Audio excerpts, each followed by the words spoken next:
Talent hits a target no one else can hit. Genius hits a target no one else can see. Happiness consists in frequent repetition of pleasure. Great men are like eagles, and build their nest on some lofty solitude. Life swings like a pendulum backward and forward between pain and boredom. No rose without a thorn, but many a thorn without a rose. We can regard our life as a uselessly disturbing episode in the blissful repose of nothingness. Hope is the confusion of the desire for a thing with its probability. Marrying means to have one's rights and double one's duties. The safest way of not being very miserable is not to expect to be very happy.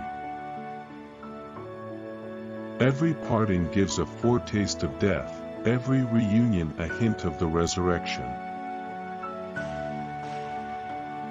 So the problem is not so much to see what nobody has yet seen, as to think what nobody has yet thought concerning that which everybody sees.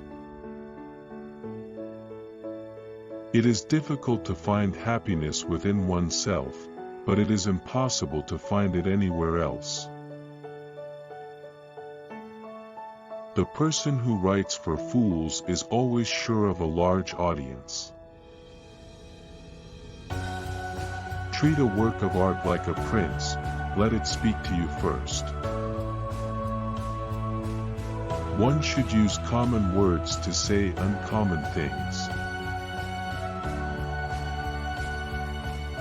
The life of every individual, viewed as a whole and in general, and when only its most significant features are emphasized, is really a tragedy, but gone through in detail it has the character of a comedy. Man can do what he wills, but he cannot will what he wills. Life is a constant process of dying.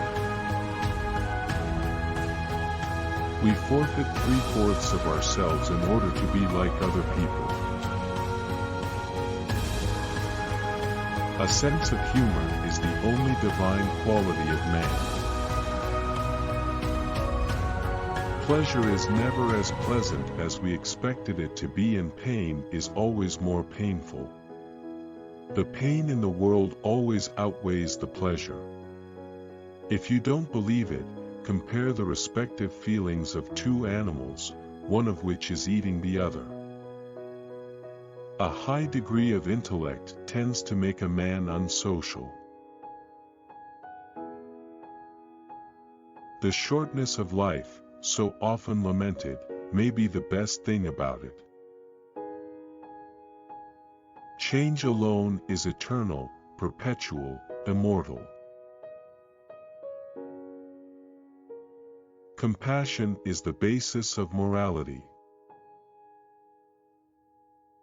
A man can be himself only so long as he is alone, and if he does not love solitude, he will not love freedom, for it is only when he is alone that he is really free. Mostly it is loss which teaches us about the worth of things. Every man takes the limits of his own field of vision for the limits of the world.